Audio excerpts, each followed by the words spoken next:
Assalamualaikum warahmatullahi wabarakatuh. Waalaikumsalam warahmatullahi wabarakatuh. Selamat siang. Sebelumnya saya ucapkan terima kasih kepada rekan-rekan sekalian yang telah hadir pada acara hari ini mengenai penjelasan tentang terminologi dan hakikat analisis jabatan, di mana penjelasan tersebut akan dijelaskan oleh masing-masing rekan yang hadir. Baik, langsung saja kepada pemateri pertama, saya persilakan. Ya, baiklah. Sebelumnya perkenalkan, saya Zahra Barika selaku HRD. Jadi, analisis jabatan adalah proses untuk mengevaluasi dan mengidentifikasi tugas-tugas dan tanggung jawab yang terkait dengan suatu posisi kerja tertentu. Terminologi yang terkait dengan analisis jabatan meliputi yang pertama itu ada deskripsi pekerjaan atau job description, yaitu dokumen yang menjelaskan tugas-tugas, tanggung jawab, kualifikasi, dan persyaratan lain yang terkait dengan suatu posisi kerja. Nah, yang kedua itu ada spesifikasi pekerjaan, yaitu dokumen yang menjelaskan kualifikasi, keahlian, dan karakteristik pribadi yang dibutuhkan untuk menyelesaikan tugas-tugas dalam posisi kerja tertentu. Ini yang ketiga ada analisis tugas, yaitu proses identifikasi tugas-tugas dan proses yang diperlukan untuk menyelesaikan tugas-tugas tertentu. Yang keempat ada analisis kualifikasi, yaitu proses untuk mengevaluasi kualifikasi dan persyaratan pendidikan atau pelatihan yang dibutuhkan untuk melaksanakan tugas-tugas dalam suatu posisi kerja. Kemudian selanjutnya ada evaluasi jabatan, proses penentuan nilai relatif dan suatu posisi kerja dalam organisasi berdasarkan faktor-faktor seperti tanggung jawab, kompleksitas tugas, dan persyaratan kualifikasi. Nah, yang keenam itu ada perencanaan sumber daya manusia atau resources human planning, proses perencanaan dan pengaturan sumber daya manusia organisasi, termasuk perencanaan kebutuhan tenaga kerja, pengembangan karyawan, dan manajemen karir. Yang ketujuh ada rekrutmen, ini proses rekrutmen dan seleksi kandidat yang sesuai untuk posisi kerja yang tersedia dalam organisasi. Dan terakhir ada pelatihan dan pengembangan atau biasa kita sebut dengan training and development, yaitu proses pengembangan keterampilan dan pengetahuan karyawan untuk memenuhi kebutuhan organisasi dan meningkatkan kinerja mereka dalam pekerjaan mereka. Baik, selanjutnya mengenai HRD atau Human Resource Development, yaitu bidang yang berfokus pada pengembangan karyawan dan organisasi secara keseluruhan. Beberapa terminologi dalam HRD antara lain yang pertama ada pelatihan atau training, yaitu proses mengajar dan memperoleh keterampilan teknis atau pengetahuan yang dibutuhkan untuk melaksanakan tugas-tugas pekerjaan. Lalu ada pengembangan atau development, yaitu proses memperoleh keterampilan dan pengetahuan yang lebih luas dan umum yang dapat digunakan dalam berbagai tugas dan peran pekerja. Selanjutnya ada evaluasi kinerja atau performance appraisal, yaitu proses penilaian kinerja karyawan berdasarkan kriteria tertentu dan memberikan umpan balik untuk pengembangan karyawan selanjutnya. Selanjutnya ada pengelolaan bakat atau talent management, yaitu proses untuk memperoleh, mengembangkan, dan mempertahankan karyawan dengan potensi dan keterampilan yang dibutuhkan dalam organisasi. Selanjutnya ada manajemen karir atau career management, yaitu proses pengembangan dan pengelolaan karir karyawan dalam organisasi.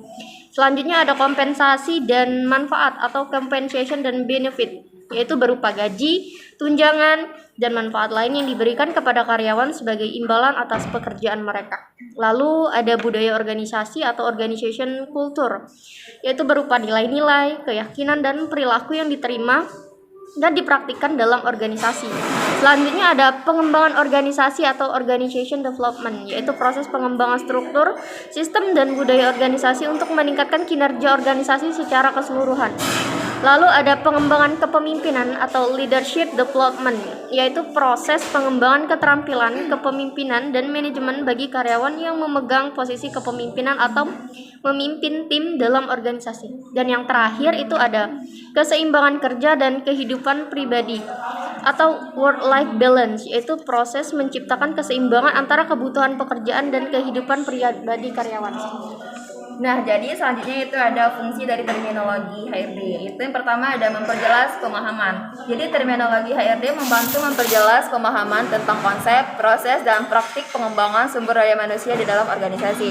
Kemudian yang kedua itu ada meningkatkan komunikasi, yaitu terminologi HRD juga membantu meningkatkan komunikasi antara karyawan, manajer, dan departemen HRD. Nah, selanjutnya ada membantu perencanaan. Jadi, terminologi HRD ini dapat membantu kita dalam perencanaan pengembangan sumber daya manusia, seperti dalam perencanaan pelatihan dan pengembangan.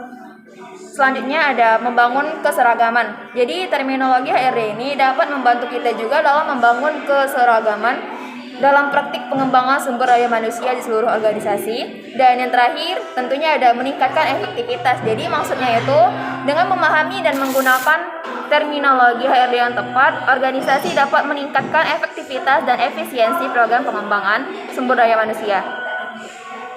Baik, selanjutnya itu cara untuk menerapkan terminologi pada HRD. Yang pertama itu menjelaskan definisi. Jadi, pastikan bahwa semua karyawan dalam organisasi memahami definisi setiap istilah terminologi HRD yang digunakan. Lalu yang kedua itu menggunakan istilah secara konsisten, yaitu pastikan bahwa istilah terminologi HRD digunakan secara konsisten di seluruh organisasi. Nah, ini gunanya untuk membantu memastikan bahwa semua orang memahami istilah yang sama dan menghindari kesalahpahaman dalam komunikasi. Yang ketiga itu menggunakan istilah dalam pelatihan. Dengan menggunakan istilah terminologi HRD dalam pelatihan dan pengembangan karyawan ini akan membantu memperjelas pemahaman karyawan tentang konsep dan praktik HRD. Selanjutnya, memasukkan istilah dalam dokumen organisasi, yaitu pastikan bahwa istilah terminologi HRD digunakan dalam dokumen organisasi seperti kebijakan HRD, panduan, dan rencana pengembangan. Selanjutnya itu membuat pertanyaan spesifik. Jadi saat melakukan wawancara atau evaluasi kinerja, pastikan untuk menggunakan pertanyaan yang spesifik dan menggunakan istilah terminologi HRD yang sesuai untuk memperjelas apa yang diharapkan dari karyawan. Dan yang terakhir itu melatih manajer dan pemimpin. Jadi manajer dan pemimpin dalam organisasi harus terlatih dalam penggunaan istilah terminologi HRD dan dapat memfasilitasi diskusi tentang konsep dan praktik HRD dalam interaksi mereka dengan karyawan. Oke, selanjutnya ada analisis jabatan. Analisis jabatan merupakan proses pengumpulan dan penilaian informasi terkait tugas, tanggung jawab, dan persyaratan lainnya yang terkait dengan suatu posisi kerja.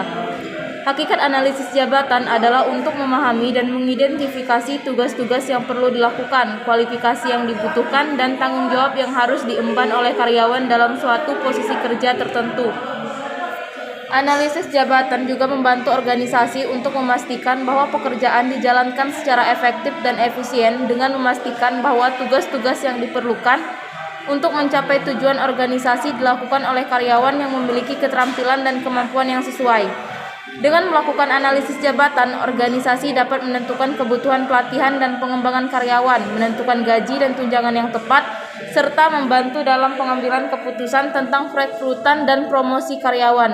Hal ini akan membantu organisasi dalam mencapai tujuan-tujuannya dengan lebih efektif dan efisien, serta memastikan bahwa sumber daya manusia yang dimilikinya dapat dioptimalkan secara maksimal.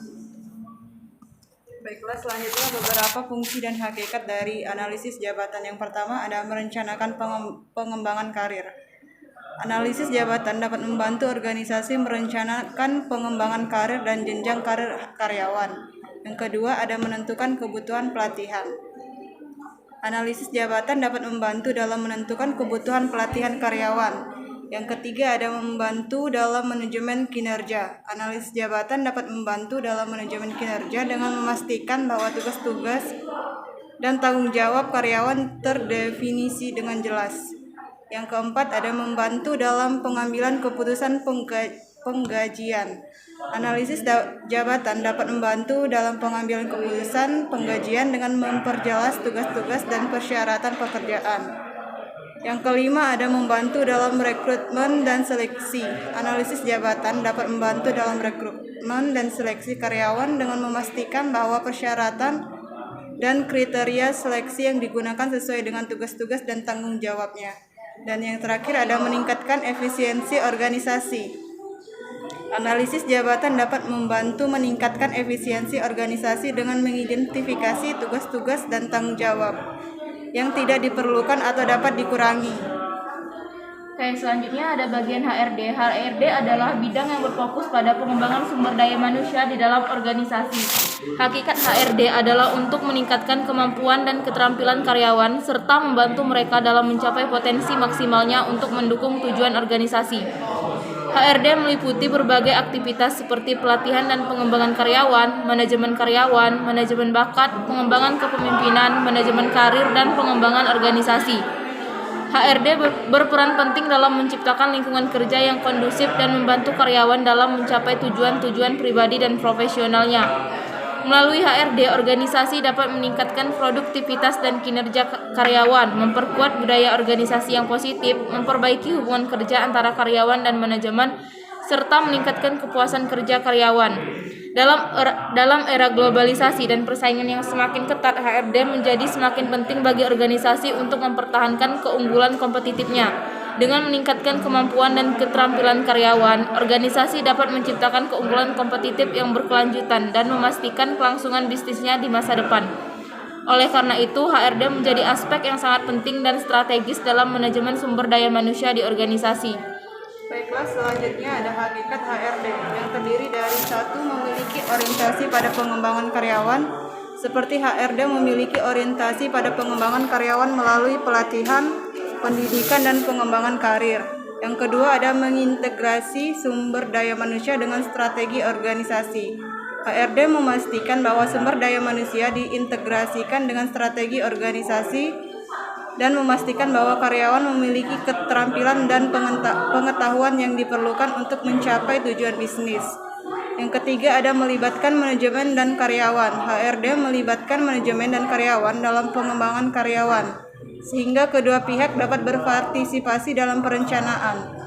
Yang keempat ada memiliki fokus jangka panjang. HRD memiliki fokus jangka panjang dengan mempertimbangkan pengembangan karir karyawan dan memastikan bahwa organisasi memiliki sumber daya manusia yang cukup.